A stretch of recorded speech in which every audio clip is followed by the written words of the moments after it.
Good morning class. हम पढ़ रहे थे हमारी 1857 की क्रांति। अब तक हम इसके परिणाम पढ़ चुके हैं, असफलता के कारण पढ़ चुके हैं। अब आज पढ़ेंगे हम क्रांति का स्वरूप क्या रहा। अलग अलग विद्वानों ने, अलग अलग इतिहासकारों ने अलग अलग मत बताए हैं।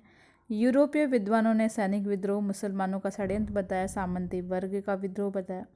कुछ ने इसे ईसाइयों के विरुद्ध धर्म युद्ध बताया और कुछ ने श्वेत और काले जो लोग थे उनके मध्य आपस में श्रेष्ठता का संघर्ष बताया।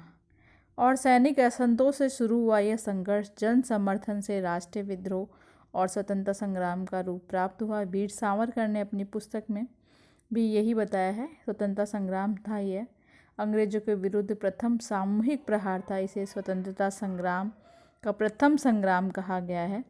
अब अगर हम प्रमुख मतों की बात करें तो सबसे पहला मत माना जाता है सैनिक विद्रोह।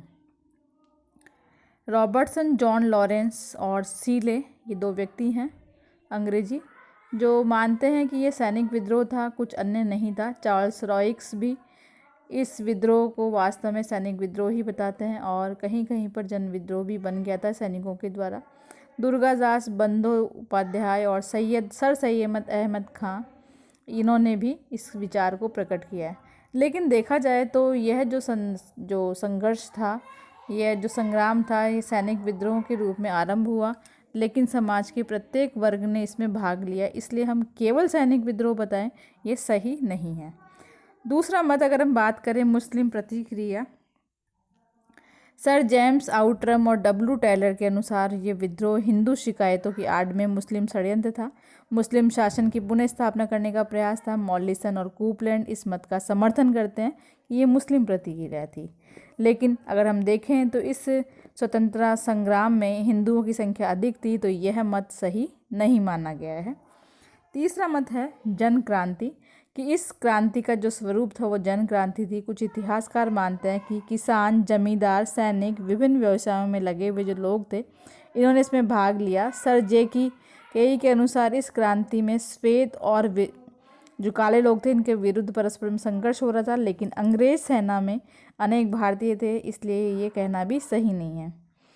और जिस तेजी गति से ये विद्रोह फैला, ये बात प्रकट होती है कि जनता का प्रबल समर्थन था इसमें, लोगों ने बढ़ चढ़कर इसमें भाग लिया था। बहुत से स्थानों पर जनता ने क्रांतिकारियों का सहयोग भी दिया। W.H. रसेल कहते हैं कि भारत में गौरे आदमी की जो गाड़ी अगर कोई खड़ा हुआ देखता तो उससे वो मैत्रीपूर्ण मित्रता से नहीं देखते थे उसको। कैनिंग ने भी लिखा है कि अगर अवध की जो सत्ता थी, अगर इसके विरुद्ध जो विद्रोह था वो व्यापक था, अगर जनता या वहाँ के लोग उनको समर्थन नहीं करते तो ये जन क्रांति बहुत तेज गति से और फैलती। मॉलिसन भी इस विद्रोह को अंग्रेजों को भारत से बाहर निकालने का सामूहिक प्रयास बताते हैं। और चौथा जो मत मानते हैं वो है किसान विद्रोह। कुछ विद्वान इसे किसानों का विद्रोह मानते हैं। किसानों ने कंपनी सरकार के साथ ही जमींदारों व बढ़े हुए जो ताल्लुकदार थे उनके विरुद्ध विद्रोह किया था, लेकिन यह पूर्णतः सही नहीं है, क्योंकि किसानों के अलावा भी सामान्य लोग भी थे जिन्होंने इस क्रांति में भाग लिया था। अब बात करें राष्ट्रीय विद्रोह की, इसे राष्ट्रीय विद्रोह भी बताया गया है। इस मत को समर्थन करने वाले थे बेंजामिन डिसरेली। ये मानते थे कि ये राष्ट्रीय विद्रोह था। अशोक मेहता ने भी अपनी पुस्तक द ग्रेट रिबेलियन, इसमें बताया है कि ये विद्रोह का जो स्वरूप था वो राष्ट्रीय था। वीर सावरकर ने इस विद्रोह को सुनियोजित स्वतंत्रता संग्राम बताया है। पश्चिम इतिहासकार राष्ट्रीयता का अर्थ यूरोप की 20वीं शताब्दी के अर्थ में लेते हैं, लेकिन ये सही नहीं है, क्योंकि भारत के संदर्भ में इसका अन्य अर्थ है। डॉक्टर सत्या राय ने अपनी पुस्तक भारत में राष्ट्रवाद लिखा है उसमें कि ये जो 20वीं शताब्दी के आधार पर यूरोप में जो राष्ट्रवाद है उससे भारत का राष्ट्रवाद अलग है। इस राष्ट्रीयता की भावना से युक्त होकर के सभी वर्ग के लोगों ने बिना मतभेद के अंग्रेजों को बाहर निकालने का सामूहिक प्रयास किया, इसलिए इसे राष्ट्रीय विद्रोह की श्रेणी में रखा जाना चाहिए। ये राष्ट्रीय विद्रोह की श्रेणी में आता है, ऐसा उन्होंने बताया है। कुछ विद्वान इसे प्रथम भारतीय स्वतंत्रता संग्राम भी बताते हैं। इसका कारण है कि जो वास्तव में जो था, भारत को अंग्रेजों से स्वतंत्र कराना था और सामूहिक प्रयास था और राष्ट्रीय व्यापी संघर्ष था, ये प्रथम रूप से S.N. सेन ली ने लिखा है कि जो युद्ध धर्म की रक्षा के नाम पर आरंभ हुआ था वो शीघ्र ही स्वतंत्रता संग्राम के रूप में परिवर्तित हो गया। इसमें कोई संदेह नहीं है कि भारतीय जो अंग्रेज सरकार को भारतीय सिर्फ अंग्रेज सरकार को समाप्त करना चाहते थे और उसको हटाना भी यहाँ से भगाना चाहते थे।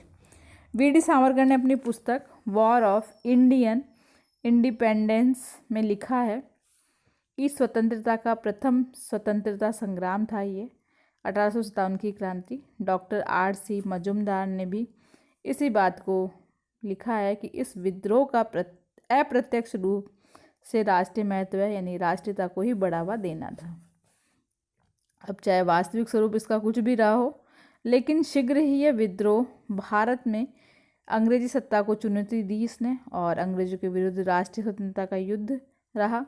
पंडित जवाहरलाल नेहरू ने अपनी पुस्तक भारत एक खोज में भी इसे सैनिक विद्रोह के रूप में आरंभ मानते हैं, लेकिन यह सैनिक विद्रोह तक ही सीमित न रहकर शीघ्र ही जन विद्रोह बन गया और स्वतंत्रता संग्राम के रूप में परिवर्तित हो गया।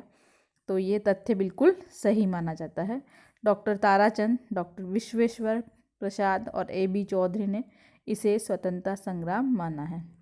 1857 की क्रांति के समय पूरे भारत में अंग्रेज विरोधी भावनाएं रही। जनसाधारण सभी क्रांतिकारियों का एक ही लक्ष्य था कि अंग्रेजों को भारत से बाहर निकाला जाए और पूरे भारत में स्वतंत्रता का उद्घोष हो और राष्ट्रवादी तत्वों का समावेश रहे लोगों के मन में।